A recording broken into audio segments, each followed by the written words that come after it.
सुप्रभात और success rider class में आपका स्वागत है। आज हम लोग लेकर आए हैं मौर्य साम्राज्य।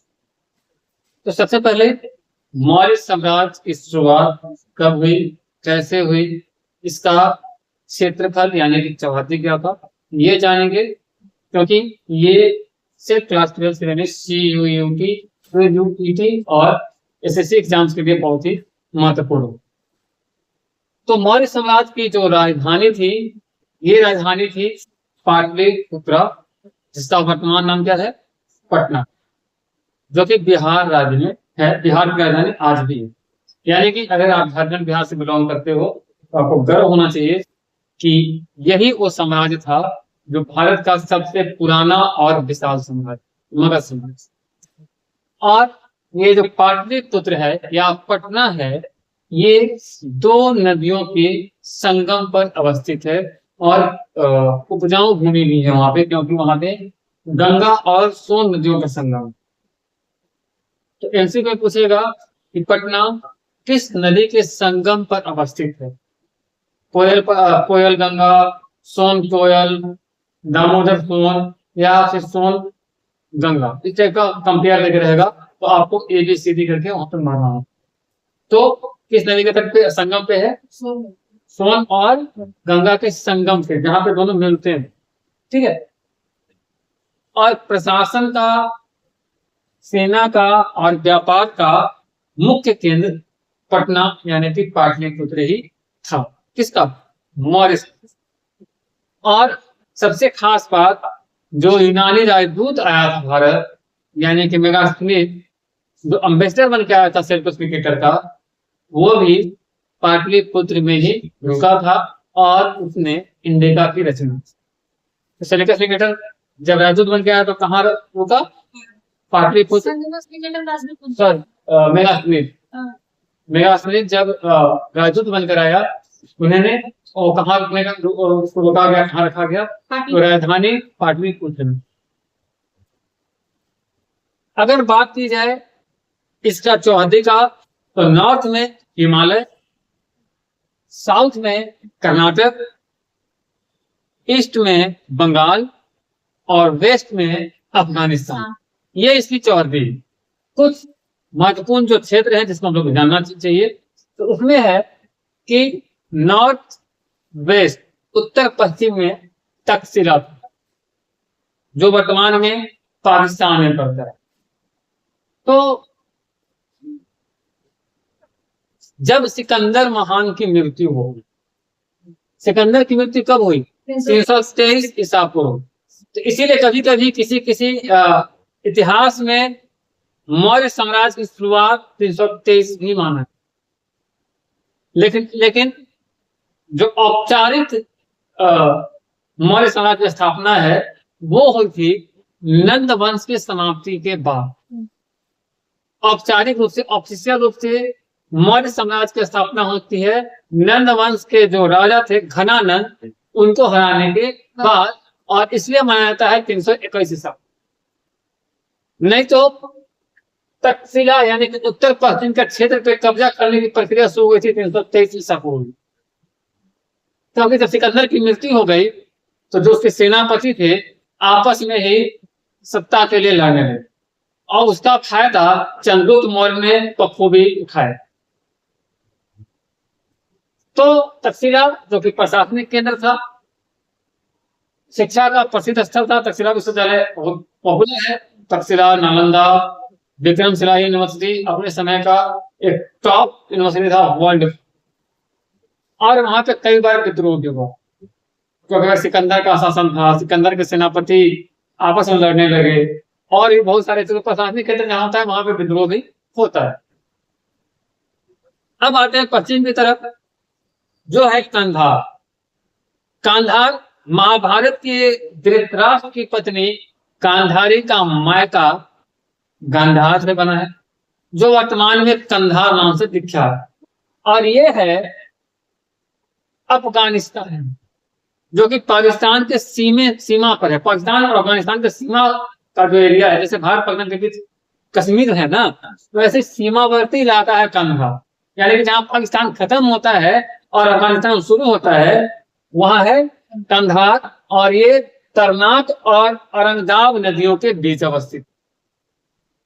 और कंधार को क्यों याद किया जाता है, तो आप जब सीयूटी यूपीएससी जैसे एग्जाम में जाओगे तो आपसे पूछेगा कि ग्रीक अरमाइक शिलालेख जो अशोक का था वो कहाँ मिला, यानी कि सम्राट अशोक का ग्रीक शिलालेख कहाँ मिला या ग्रीक अरमाइक शिलालेख कहाँ मिला, तो मिलता है कंधार। तो यहाँ पे इंपॉर्टेंट कंधार नहीं, यहाँ पे इंपॉर्टेंट आपका हो जाता है ये शिलालेख जो अशोक का था। तो कंधार में क्लियर हो गया। उसके बाद श्रवण बेलगोला जो कि कर्नाटक में पड़ता है। अंत समय में चंद्रगुप्त मौर्य जो थे जैन मुनि भद्रबाहु के साथ चले गए थे यहाँ श्रवण बेलगोला, और उन्होंने अपना अंतिम जीवन यही व्यतीत किया और प्राण भी यही त्यागे। तो कर्नाटक को एक स्थल इसका पॉपुलर स्थल। एक स्थल है कलिंग, जिसमें भारी रक्तपात हुआ, लाखों मृत्यु हुए, लाखों घायल हुए। उसके बाद वहां पे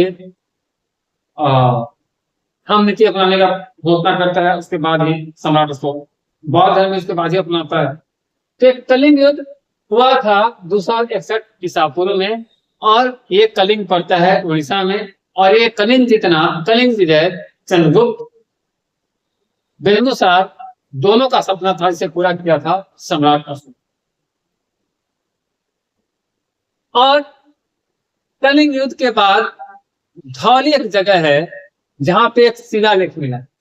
तो क्वेश्चन ये नहीं है शिलालेख मिला है, क्वेश्चन ये पूछता है कि सम्राट अशोक के पश्चाताप वाला शिलालेख कहाँ मिला।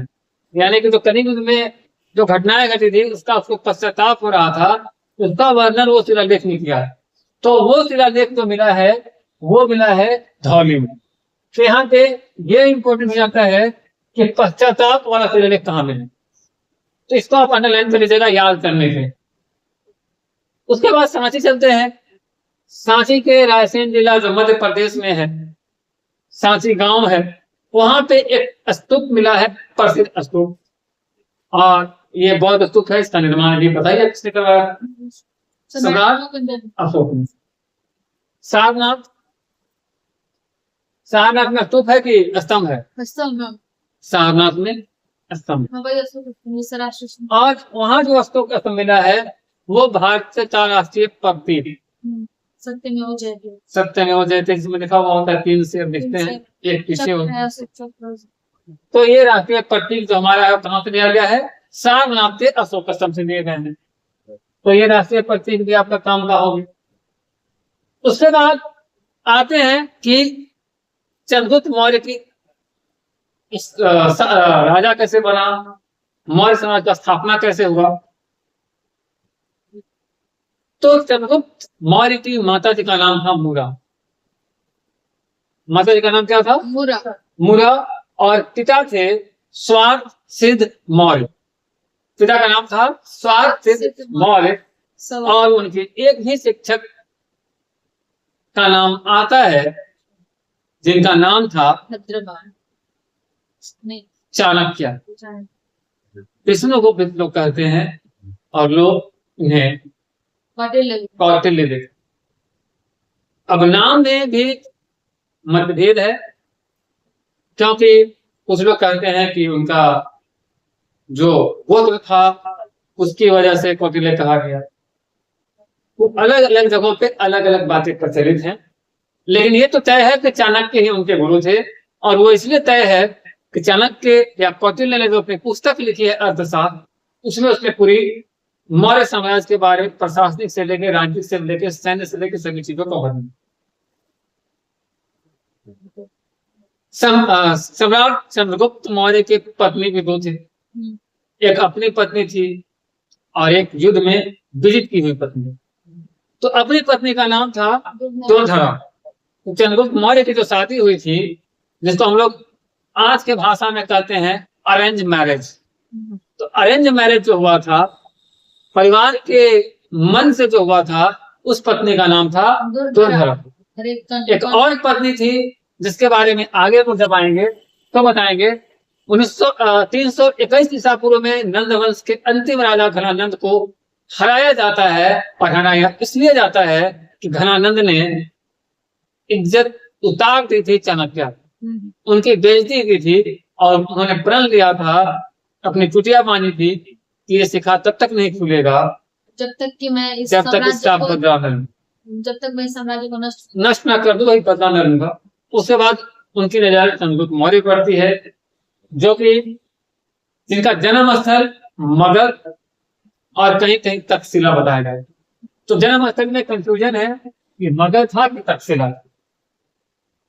बचपन गरीबी में गुजरा, और गरीबी होता है तो संघर्ष होता ही, लेकिन इनकी प्रतिभा की पहचान एक शिक्षक और राजनीतिज्ञ चाणक्य ने किया, और ये इंडिका और अर्थशास्त्र के अध्ययन से पता चलता है। और जब चाणक्य की नजर चंद्रगुप्त मौर्य पड़ती है, तो वो तय करते हैं यही वो बालक है जो घनानंद को समाप्त कर सकता है, परास्त कर। क्योंकि वो लोग एक खेल खेलते थे जिसमें कि उनको राजा का रोल दिया है। और उन्होंने न सिर्फ राज्य की ट्रेनिंग दी, न सिर्फ कूटनीति की ट्रेनिंग दी, बल्कि इनको सैन्य प्रशिक्षण दी थी। और उसके बाद 321 ईसा पूर्व को मौर्य साम्राज्य की विधिवत स्थापना होती है। जैसे 323 में कहीं कहीं बताया जाता है, कहीं कहीं 322 में मिलता है, लेकिन मौर्य समाज की विधिवत स्थापना कब होती है? 321 ईसा। और हरा दिया जाता है घनानंद को, खत्म हो जाता है नंद। और उसके बाद 305 ईसा पूर्व एक युद्ध होता है सेल्यूकस निकेटर के साथ, जो कि यूनानी शासक। और युद्ध के बाद परिस्थितियां ऐसी बनती है कि हालांकि सेल्यूकस निकेटर हार जाता है, लेकिन परिस्थितियां ऐसी बनती है कि साम्राज्य विस्तार के लिए चंद्रगुप्त को और उनको दोनों को समझौता करने पर, और एक समझौता होता है, और ये दुश्मनी जो है रिश्तेदारी बदल जाती। एक सुंदर सी लड़की थी, देखने में सुशील थी, नाम था हेलेना, और वो थी सेल्यूकस निकेटर की पुत्री, जिसको कार्नेलिया के नाम से भी जाना जाता। और यहाँ पे होता है कि भाई मैं अपनी बेटी का शादी आपसे करवा दे रहा हूं, आप मेरे दामाद बन जाइए, बदले में आपको अफगानिस्तान दे देंगे, बदले में बलूचिस्तान दे देंगे, और बदले में कंधार दे देंगे। ऐसे लगभग 5 राज्य दिए, हाथी घोड़ा भी दिए गए थे, 500 हाथी दिए गए थे, और क्या दिया गया था? 500 हाथी और 5 प्राण। 5 प्राण, और फिर वो मेगास्टेनिस को भी देते हैं, और साथ में एक बुलेट दिया गया था, मतलब राजदूत। लेकिन वो राजदूत बाइक वाला नहीं था, मेगास्टेनिस के रूप में था, जो कि यहाँ पे आके पटना में रहा अम्बेसडर।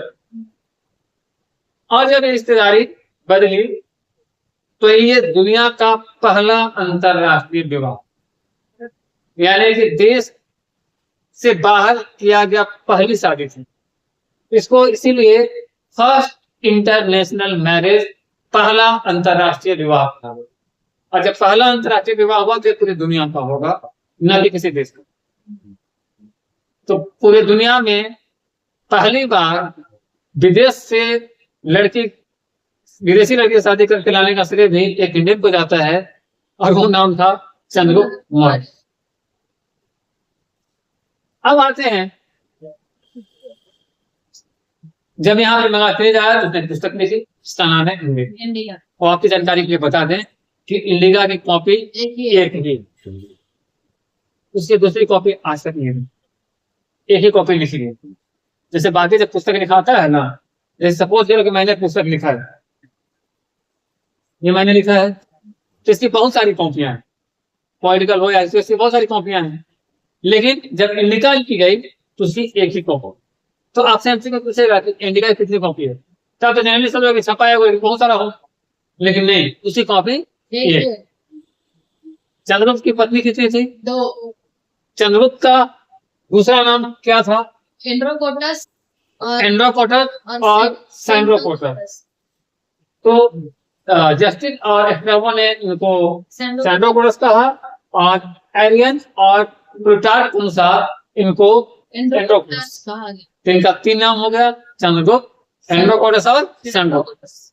तो अगर सैंड्रोकोरस या एंड्रोकोरस आता है तो कंफ्यूज नहीं होना है, वो चंद्रगुप्त के बारे में ही पूछे।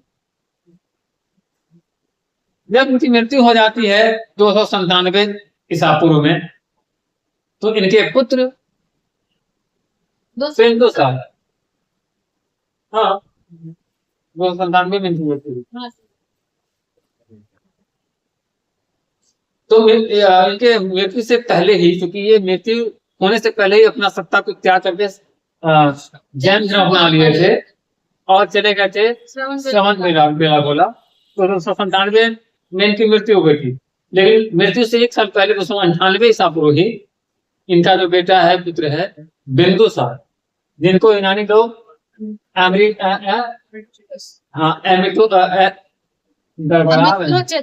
एमिथ्रोचेटस कहते हैं।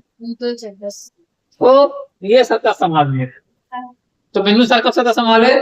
298। इनकी मृत्यु कब हुई? 297 यहाँ पे तो कंफ्यूज नहीं होना है कि मरने के बाद ही, मरने से पहले चले गए तो सत्ता छोड़ के श्रवण बेलागोला। तो ये जब चले गए तो ये सत्ता संभाली। और बिंदुसार को श्रेय जाता है दक्षिण भारत तक मौर्य साम्राज्य के विस्तार। उसके बाद इनकी होती है महान शासक अशोक की, और सम्राट अशोक ने शासन कब संभाला? तो 268 ईसा पूर्व। तो बिंदुसार की मृत्यु कब हुई थी? मृत्यु हुई थी 272 में। अब सवाल है कि 4 साल तक शासक कौन रहा? तो 4 साल तक सम्राट अशोक अपने भाइयों को मारते रहा, और उसके बाद राज तिलक उसका हो। और अशोक ने कई उपलब्धियां हासिल की। कलिंग विजय सबसे महत्वपूर्ण उपलब्धि है, जो कि चंद्रगुप्त का और बिंदुसार का सपना था। उसके बाद धम्म नीति अपनाया। धम्म नीति के तहत अहिंसा, धार्मिक सहिष्णुता, प्रजा का कल्याण, यानी कि नाली, रोड, गली, तालाब, पानी, मंदिर सब बनवाना, नैतिक जीवन पर ज्यादा फोकस किया। और शिलालेख, स्तंभ का परंपरा भी शुरू करने का स्टेज आता है। तो अशोक ने जो स्तंभ लिखे हैं या शिलालेख लिखे हैं, अशोक ने लिखे या फिर उसके शासनकाल में बनवा? उसके शासनकाल में ही, अशोक के कालखंड में है, जो उनके धम्म नीति के प्रचार के लिए शिलालेख और स्तंभ खुदवाए गए। ये किस भाषा में? पाली। पाली भाषा।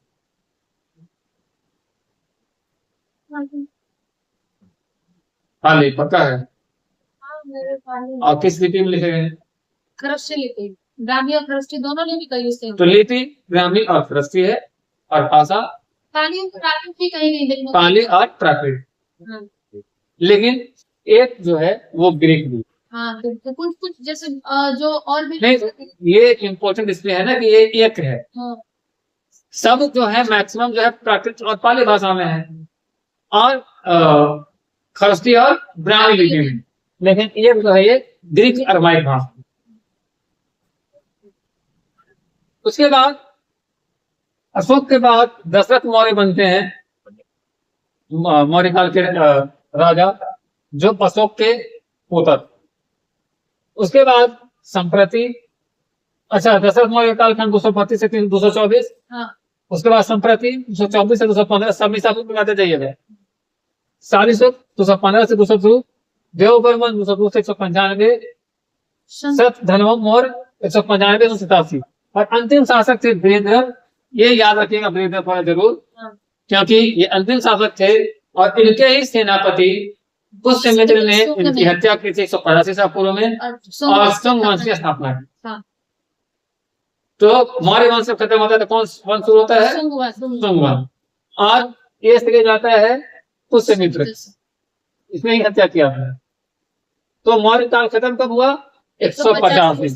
शुरू कब हुआ? 321 ईसा। लेकिन 321 ईसा पे ऑप्शन में 322 और 323 भी हो सकता है, आप ऑप्शन देख लीजिए। वहां पे केंद्रीकृत प्रशासन व्यवस्था थी, मंत्रिमंडल होता था जिसको सलाहकार परिषद कहा जाता था। हाँ। प्रांतीय व्यवस्था होती थी जिसमें युवराज को कुमार पद दिया जाता था, हाँ। कुमारात्य होते थे। शहर का व्यवस्था था नगरीय शासन, यानी कि वहां पर नगर पालिकाएं थी। नगर परिषद 6 भागों में विभाजित। 6 भागों में विभाग भी था। हाँ, समितियां थी। हर 30 लोगों का होता था। वैसे सैन्य प्रशासन में 30 लोगों में 30 लोगों के 30 भागों में विभाग था। हर भाग में 5 लोग होते थे। हाँ। पैदल सैनिक 6 लाख थे, घोड़ा 30,000 थे, घुड़सवार सैनिक 30,000 थे, हाथी सैनिक 9,000 हाथी वाले सैनिक 9,000 और रथ वाले और रथ सैनिक 8,000। और अब आते हैं कुछ क्वेश्चन।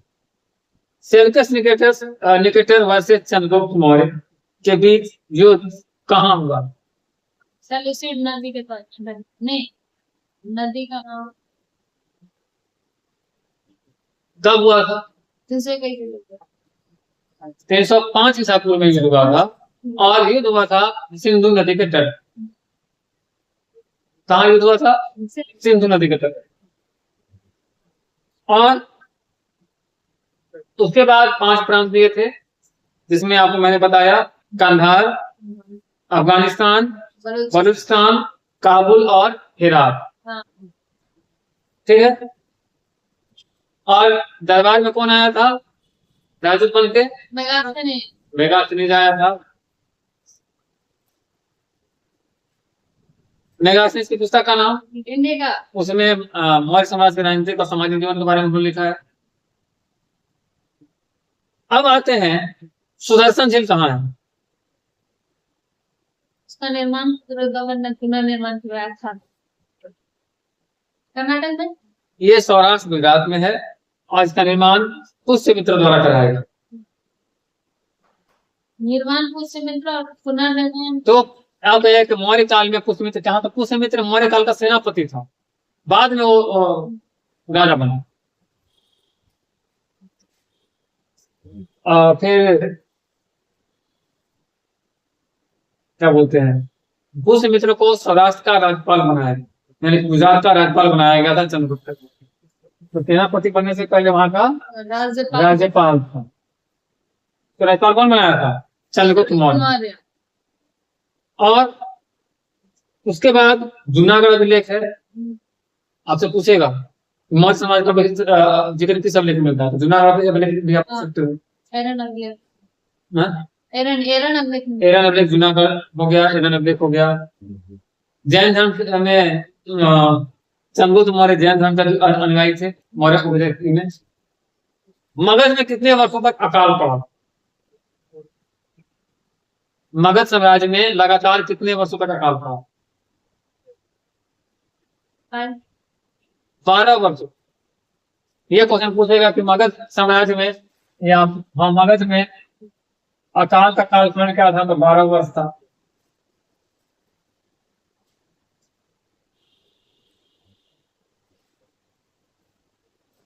चंद्रगुप्त मौर्य की मृत्यु किस पद्धति से हुई थी?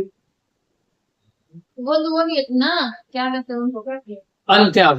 तो जैन धर्म में इसे उपवास पद्धति कहा जाता है। अंत्याग करके स्वमृत्यु को प्राप्त करना, मतलब ये अपनी इच्छा से अच्छा। तो उपवास सिद्धांत कह सकती है।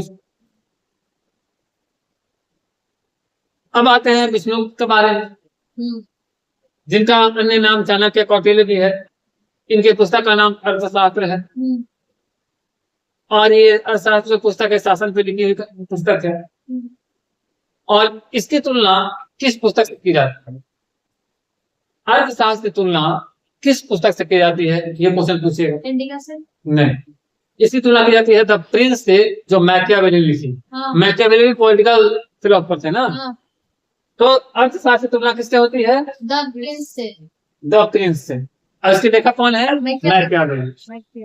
उसको लिख लीजिएगा। अर्थशास्त्र किस भाषा में लिखा गया है? अर्थशास्त्र जो पुस्तक है चाणक्य ने किस भाषा में? जाहिर सी बात है कि वो धर्म गुरु थे चुटिया वाले गुरु थे। करेक्ट, संस्कृत में लिखा है। इनकी दो पत्नियां थी चाणक्य की। पहली पत्नी का नाम था सुब्रतांगी और दूसरी पत्नी का नाम था चारुमित्रा। चाणक्य कितनी पत्नी थी? दो। चंद्रगुप्त की कितनी पत्नी थी? दो। दोनों तो गुरुसेना। गुरु सेना दोनों दो दो शादी किए।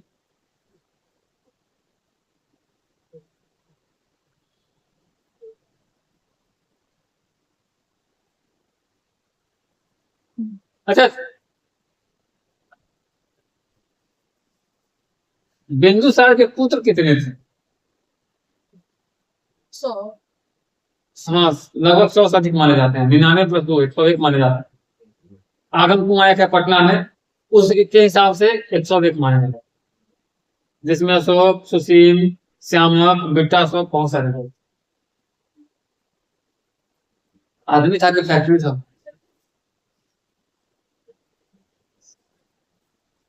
माना हुआ लोग होगा, अपना तो ही होगा। प्राइम मिनिस्टर यानी कि प्रधानमंत्री कौन थे चंद्रगुप्त मौर्य के ख्याल से? मैंने मेन मंत्री, सलाहकार कौन थे? हाँ, सही बात है। चाणक्य, खल्लाटक और राधा गोपाल, उनके 3 सलाहकार थे, जिसमें चाणक्य सबसे ऊपर थे और 2 और। चाणक्य खल्लादक पता था वो। हाँ,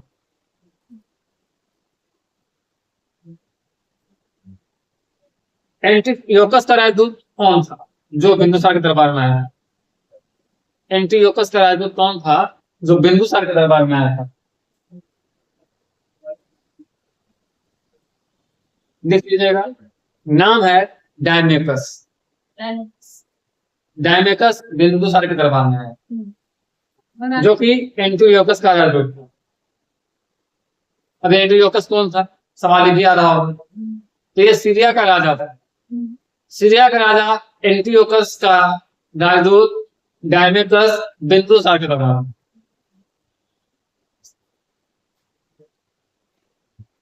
बिंदुसार किस संप्रदाय के अनुयायी थे? जा आजीवक संप्रदाय।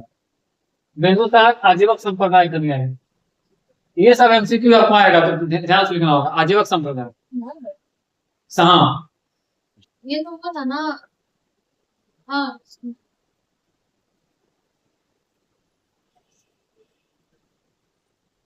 बिंदुसार ने सम्राट अशोक को किस राज्य का उपराजा बनाया था? यानी कि जो युवराज बनाने की प्रक्रिया था ना, कहाँ का बनाया था सबसे पहले? अवंती का। तो सबसे पहले राजकुमार या कुमारत्व का भूमिका में अवंती गए थे सम्राट अशोक।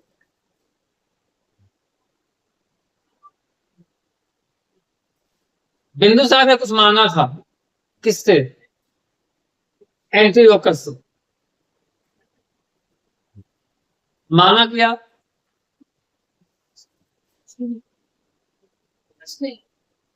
मांगा क्या? तो मांगा सूखी अंजीर। सूखी हुई अंजीर। हाँ, सूखी अंजीर। अंजीर समझते हैं ना, खाने वाला। तो एंटियोकस कहा कि स्वीकार है, हम प्रभु दे देंगे। उसके बाद कहा कि तनी रस मलाई वाला मिठाई भेज देना और तनी हरिया भेज देना, मतलब मीठी मदिरा, मीठी शराब मांगे। तो बोला कि कौन बोला बात है, 2-4 बोतल भेज देंगे, 2-4 बल्टी भेज देंगे। एक्सेप्टेड। उसके बाद कहा देखो, पहले किसी से ऐसा मांगो जो कि अगला सामने सोचे कि गधा है। अब अंजीर मांगा तो भाई सोचा कॉमन बात है, दूसरे घर में अंजीर खेती होती है, वहां पे अंजीर मांग लिया। तो बोला कि हाँ दे देंगे। फिर कहा कि और क्या चाहिए? तो शराब बड़ा भेज देना, मीठी, उसको मीठी मदिरा का कहा जाता है। बोला कि मीठी मदिरा। तो एंटियोकस कहा कि ठीक है, स्वीकार है। अगला बार मांगा। अब तीसरा जो मांगा, तब उसका माथा घूम गया। बोला कि तुम्हारे यहाँ जितना दार्शनिक हैं, फिलोसफर हैं, सबको भेज दो। मतलब जितने थिंकर, इतने पढ़े लिखे लोग हैं, सब हमको दे दो। बोला कि माफ कीजिए, हम वापस जा रहे हैं। झोला उठाया और चल दिया। बना के भाई मानो मित्रों, हम नहीं दे सकते हैं, हम झोला उठा के जा रहे हैं। तो ये पूछ सकता है कि किस मांग को एंटियोकस ने अस्वीकार कर दिया था। तो ये दार्शनिक तो दार्शनिक का हाँ? बिंदुसार की पत्नी का क्या नाम था? सुभद्रांगी। वैसे बहुत सारी पत्नियां थी, महादेवी, कार्गोपुर देवी, पद्मावती, तिसरक्षा, असंमित्रा। तभी तो 100 से ज्यादा दर्शन। नहीं नहीं, अशोक की पत्नी थी वे। उनकी पत्नी एक ही थी। मैं और भी होंगी, लेकिन मुख्यतः एक का चर्चा होता है। अशोक की पत्नी का नाम था महादेवी, कारोली, पद्मावती, तिस्मरक्षा और असंधि मित्रा। पुत्र में महेंद्र, कुणाल और तिवारा, जो आजकल तिवारी टाइटल हो गया, तिवारा। पुत्री संघमित्रा थी, जिनको प्रचार करने के लिए भेजा गया था। और अशोक का बहुत सारा नाम भी था। चंडाशोक, अशोक वर्धन, देवाना प्रिय, बुध सात, त्रियदशी, ये सब अशोक का उपनाम। दूसरा 61 ईसा पूर्व में कलिंग का युद्ध हुआ। अशोक के साथ किसका हुआ था? कलिंग की राजकुमारी, मतलब उड़ीसा में जो राजा थे वो नाम क्या? मार दिया। सामंथा महापद्मनाभा वर्सेस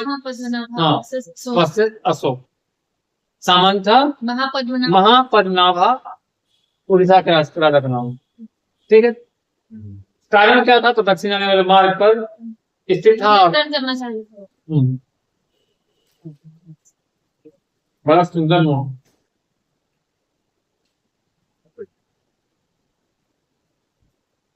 धम का धर्म पाली भाषा में धम बोला गया, लेकिन उसका हिंदी में होता है धर्म, यानी कि धम और धर्म एक ही। तो एक नया धर्म उन्होंने बनाया। शुरू किसने किया? अशोक ने। और वर्णन कहाँ मिलता है? तो सम्राट अशोक के दूसरा से लेकर 7वां मिले, दूसरा 7वां।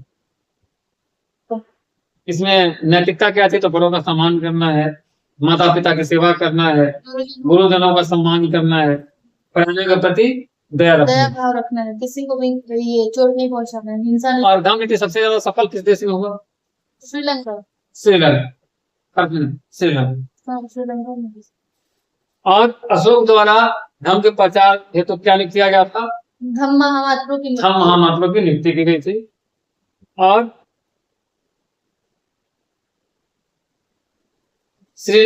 जम्मू और कश्मीर या श्रीनगर की स्थापना कराने का श्रेय किसे जाता है? सम्राट अशोक। ये जो कश्मीर है, जम्मू हो गया, कश्मीर हो गया, श्रीनगर हो गया, जो भी एक एरिया है, उसको धर्म के प्रचार के लिए सम्राट अशोक ने स्थापित किया। ठीक है। अशोक ने कौन से शहर बनवाए थे? तो एक शहर का नाम है अशोकवेश्वर, जो जम्मू कश्मीर में है, और एक शहर का नाम है देवपाटन। अशोकेश्वर और देवपाटन शहर जम्मू कश्मीर। तृतीय बौद्ध संगति का आयोजन हुआ। अशोक के साथ अशोक कहाँ गया? तो अशोक बौद्ध गया शासन के 10वें वर्ष में। बौद्ध गया शासन के 10वें वर्ष में। निगलवा सागर 12वें वर्ष में। लुम्बिनी 20वें वर्ष में। कपिलवस्तु, जो कि साकिल कबीले की राजधानी थी। सारनाथ, श्रावस्ती, कुशीनगर, सब जगह हो गया। अशोक के विलेखों को सबसे पहले किसने खोजा? James Wilson. टी थेस्लर ने 1750 में पढ़ा था। जेम्स फिशर ने खोजा सबसे पहले टी थेस्लर 1750 में। और सबसे पहले पढ़ा किसने? तो जेम्स प्रिंसेप 1837। और सबसे ज्यादा प्रभावित कौन हुआ? तो डेरियस वन या दारा वन।